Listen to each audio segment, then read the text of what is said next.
Good morning बच्चों। तो आज हम कंटिन्यू कर रहे हैं लाइंस एंड एंगल से। यहाँ एग्जाम्पल 4 और 5, 6 से पहले यहाँ properties of parallel lines cut by transversal दिया गया है। हमने प्रीवियस वीडियो में ये सीखा था कि जब दो स्लीपिंग लाइंस हो और एक स्टैंडिंग लाइन हो तो हमें कौन से एंगल्स मिलते हैं, जैसे corresponding, alternate interior, alternate exterior, vertically opposite, ये सब हमें मिलते हैं। लेकिन अगर ये स्लीपिंग लाइंस पैरेलल हो गए तो क्या होगा? वो एंगल्स तो बनेंगे लेकिन वो कैसे होंगे ये हम सीखने वाले हैं। तो ये डायग्राम मैंने यहाँ ड्रॉ कर लिया है, देखते हैं। देखिए बच्चों, अब ये हमारा दो स्लीपिंग लाइन है और ये दोनों पैरेलल है। तो पैरेलल लाइंस होते हैं और जब एक transversal that is a standing line cut करता है तो क्या होता है?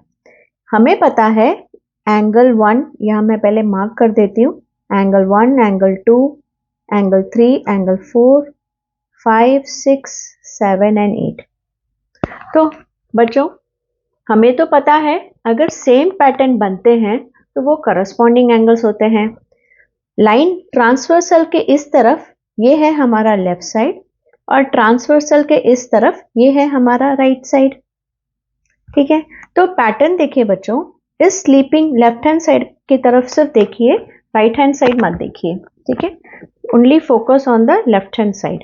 तो देखिए बच्चों, लाइन के ऊपर 1 है और यहाँ लाइन के ऊपर 5 है, तो ये है करस्पॉन्डिंग एंगल्स क्योंकि पैटर्न सेम है।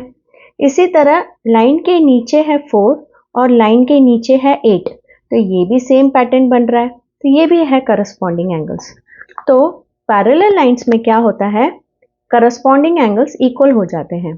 तो हम कह सकते हैं angle 1 is equal to angle 5 and angle 4 is equal to angle 8। इसी तरह राइट साइड में अभी आप बताइए बच्चों, पैटर्न क्या बन रहा है?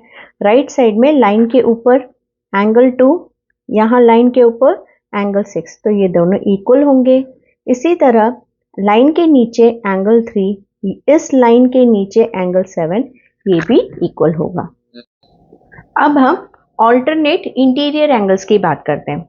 इंटीरियर एंगल्स मतलब क्या? ये जो दो पैरेलल लाइंस है, अगर मैं इसे क्लोज कर दूं तो ये सारे बॉक्स के अंदर है। ये जो हमारा बॉक्स बना है इसके अंदर कौन से एंगल्स फंस गए हैं? 3, 4, 5, 6। तो ऑल्टरनेट एंगल्स मतलब क्रॉस में जो बनता है, मतलब लेफ्ट का 4 और राइट का 6, ये है ऑल्टरनेट। और ये पैरेलल लाइंस के वजह से ये दोनों भी इक्वल बन जाते हैं। तो हम कह सकते हैं angle 4 is equal to angle 6। इसी तरह एंगल 3 और एंगल 5 जो क्रॉस में है, ये ऑल्टरनेट इंटीरियर एंगल्स, ये भी इक्वल हो जाते हैं। सो ये हमारा ऑल्टरनेट इंटीरियर एंगल्स। अब जैसे ऑल्टरनेट इंटीरियर एंगल्स थे वैसे ही ऑल्टरनेट एक्सटीरियर एंगल्स होंगे। तो एक्सटीरियर एंगल्स में कौन से नंबर आएंगे? जो इंटीरियर में नहीं है, जैसे 3 और 4, 5, 6 ये नहीं है, तो क्या होंगे? 1, 2, 7, 8। ठीक है, क्योंकि ये 3, 4, 5, 6 में नहीं आ रहे नंबर्स, तो क्या बचा? 1, 2, 7, 8। अब इसे भी क्रॉस करके देखिए, लेफ्ट का 1 और राइट का 7, तो ये है हमारा alternate. Angle 1 equals to angle 7। अब ये क्यों इक्वल बन गए हैं? क्योंकि ये पैरेलल लाइंस है। इसी तरह एंगल 2 इक्वल्स टू एंगल 8। मतलब जब भी दो पैरेलल लाइंस हो और एक ट्रांसवर्सल कट कर रहा हो तो corresponding angles and alternate angles will become equal. अब एक लास्ट है, वो हमने लास्ट क्लास में नहीं पढ़ा था क्योंकि वो पैरेलल लाइंस के लिए ही यूज होता है।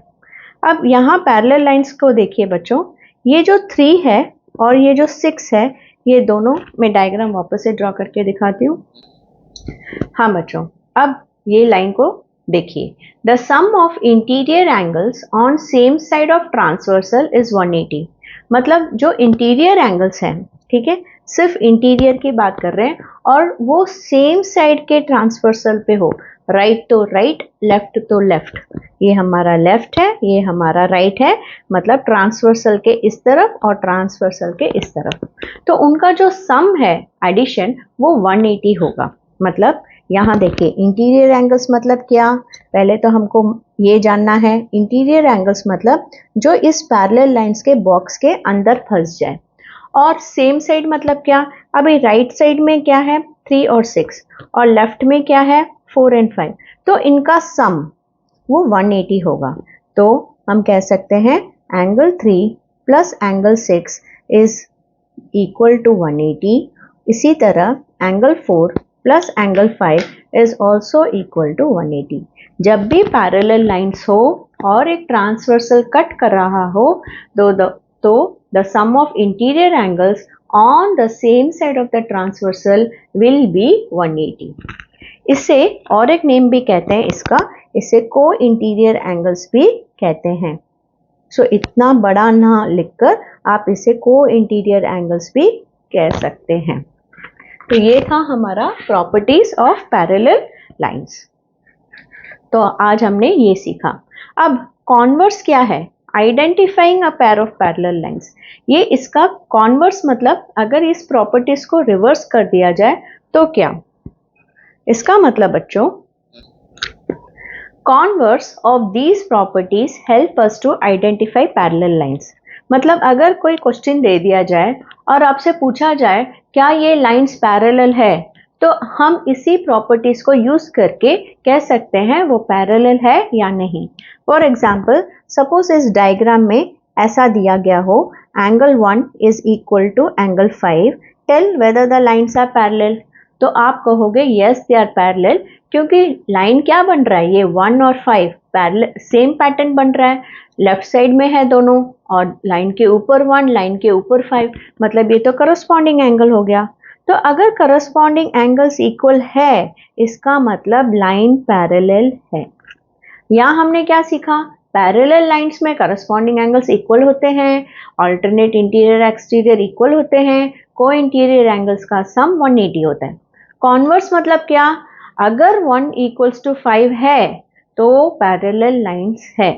समझा ये कैसे है, जैसे A is mother of B, ठीक है, if A is mother of B तो हम ऐसे भी तो कह सकते हैं B is son of A, same है ना इन दोनों का मीनिंग। तो ये ऐसे ही है, कॉन्वर्स कर रहे हैं ये, ठीक है। अगर हमसे ये कहा जाए कि angle 4 plus angle 5 is equal to 180, are the lines parallel? Yes, why? Because को इंटीरियर एंगल्स का सम 180 है तो ये लाइंस पैरेलल है। अगर हमसे ऐसा कहे angle 3 equals to angle 5, are the lines parallel? हम बोलेंगे yes, as alternate interior angles are equal, the lines are parallel। अगर हमसे कहा जाए angle 4 is equal to angle 3, angle 4 is equal to angle 3, तो angle 4 is equal to angle 3, ये तो कोई नहीं ये तो कौन सा भी एंगल्स नहीं बन रहा है, ये तो लीनियर पेयर है, और लीनियर पेयर में ये जरूरी नहीं है ये दोनों इक्वल है। तो it is not sure whether the lines are parallel or they are not parallel as they form a linear pair। तो इस तरह से हमें कॉन्वर्स प्रॉपर्टी का यूज करना है। अब इस सम को देखिए बच्चों, यहाँ दिया गया है example 4, find the measure of x, मतलब x की क्या वैल्यू है, given that l is parallel to m। मतलब यहाँ इन्होंने हमें कंडीशन दे दी है कि ये l जो है वो m के पैरेलल है। इसका मतलब सारे एंगल्स जो हमने पढ़े थे करस्पॉन्डिंग, ऑल्टरनेट और को इंटीरियर एंगल्स, ये सारे इधर लागू होंगे, तो उसे यूज करके हम ये सॉल्व करेंगे। अब देखिए बच्चों, यहाँ एंगल 1 2 3 4 लिखा है और यहाँ x है और यहाँ 4x है, ठीक है, ये x डिग्री दिया है और ये 4x दिया है और यहाँ 1 2 3 4 लिखा गया है और हमें x की वैल्यू जाननी है और ये कंडीशन दिया है कि L पैरेलल है M के। तो देखिए बच्चों, अगर ये दोनों लाइंस पैरेलल है तो आपको नहीं लगता ये जो क्रॉस में है, अगर मैं इसका बॉक्स बना दूं तो ये इंटीरियर एंगल्स में आ रहे हैं, और ये क्रॉस में आ रहा है तो ये ऑल्टरनेट इंटीरियर एंगल्स है, और ऑल्टरनेट इंटीरियर एंगल्स इक्वल होते हैं, बरोबर। क्यों? क्योंकि लाइंस पैरेलल है। So because of alternate interior angles x and angle 3 will be equal. लेकिन हमें अभी एंगल 3 भी नहीं पता, तो हम कैसे फाइंड आउट करेंगे?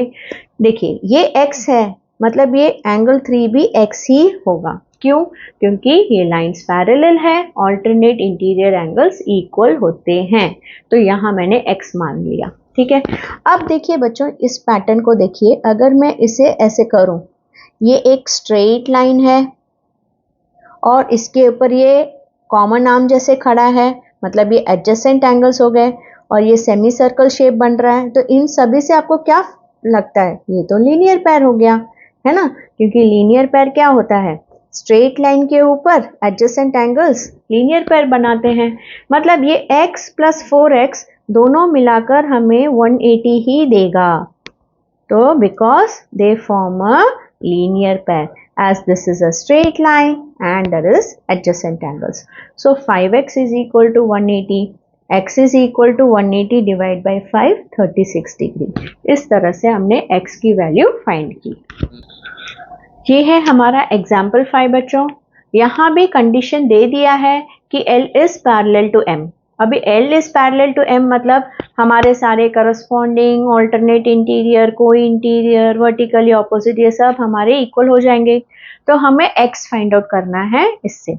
तो देखिए अगर L M के पैरेलल है और ये हमारा ट्रांसवर्सल है, तो हमें सिर्फ इस लाइन पे ध्यान देना है।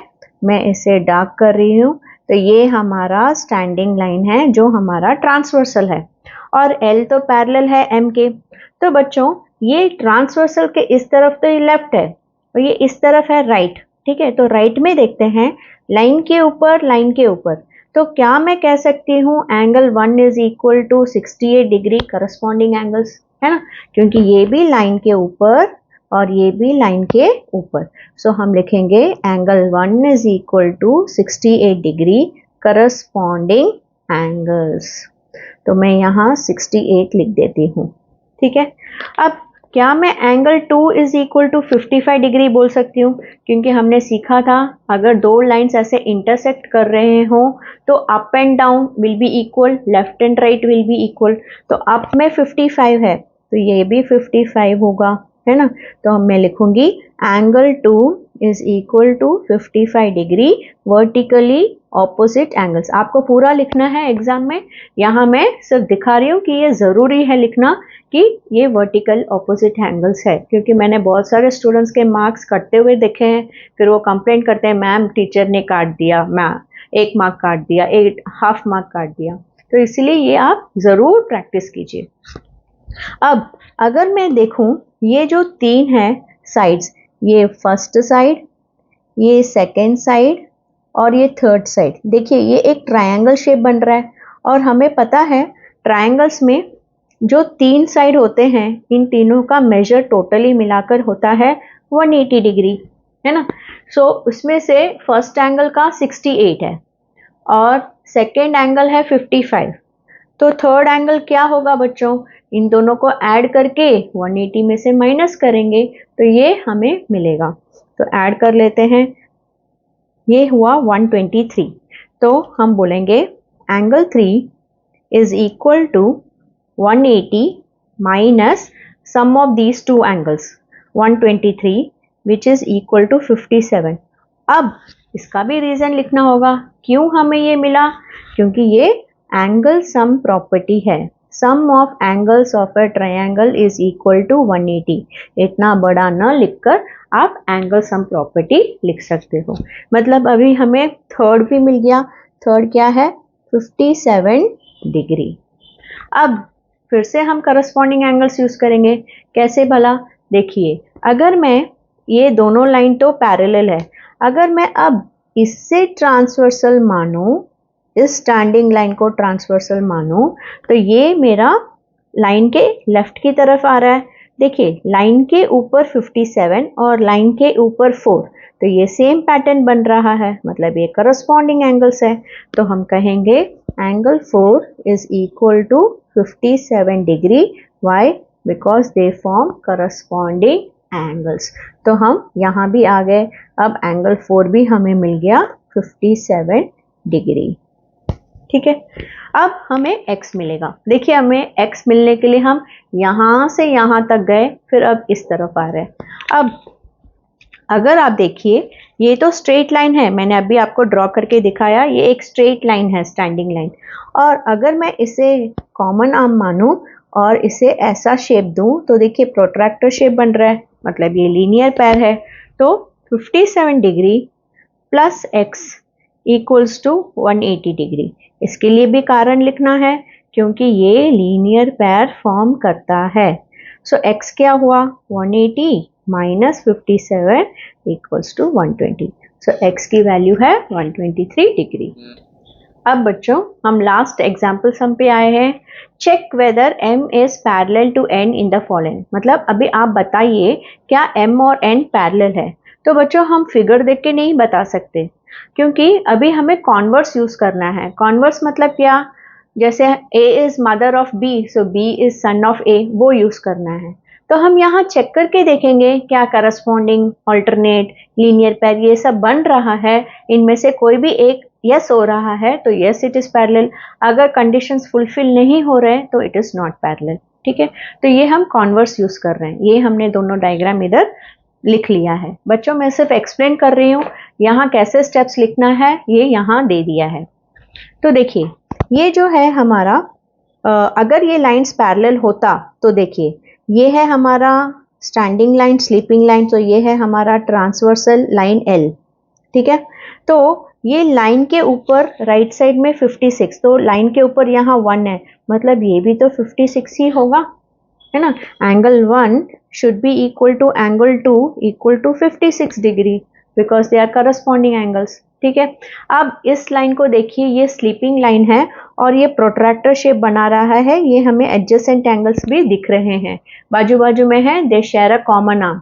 This is adjacent to this. तो ये दोनों लीनियर पैर है, तो हम ऐड करके देखते हैं। 124 प्लस 56 क्या 180 के इक्वल आ रहा है? हाँ, आ रहा है। सो एज लीनियर पैर is formed and the corresponding angles are equal, so we can say that yes, this lines are parallel. M is parallel to N. Parallel को ऐसे दिखाते हैं बच्चों। नेक्स्ट सम की तरफ चलते हैं। ये दो लाइंस दिया गया है और यहाँ देखिए ये कौन से एंगल्स फॉर्म कर रहे हैं। अगर मैं बॉक्स बना दूं तो ये इंटीरियर एंगल्स है, और इंटीरियर एंगल्स भी दोनों राइट की तरफ है, मतलब ये को इंटीरियर्स की बात कर रहे हैं, ये है ना। और हमने पढ़ा था the sum of interior angles on the same side of a transversal is 180। मतलब ये को इंटीरियर एंगल्स को ऐड करने पर angle 1 plus angle 2 should be equal to 180, क्योंकि यही को इंटीरियर एंगल्स का रूल है। लेकिन जब मैं इसे ऐड करूं 112 और 70 को, तो मुझे 182 मिल रहा है। तो ये को इंटीरियर एंगल्स 180 नहीं फॉर्म कर रहे हैं, नहीं फॉर्म कर रहे हैं, मतलब M is not parallel to N। बस इतना ही है बच्चों। ठीक है, बस हमने अभी एग्जाम्पल सम्स, कॉन्वर्स प्रॉपर्टी सब सीख लिया। अब हम रेडी है नेक्स्ट क्लास के लिए 10 भी शुरू करेंगे। ठीक है, अगर आपको ये वीडियो अच्छी तरह समझ में आया, अच्छा लगा, तो शेयर कीजिए, कमेंट कीजिए और सब्सक्राइब कीजिए। Thank you.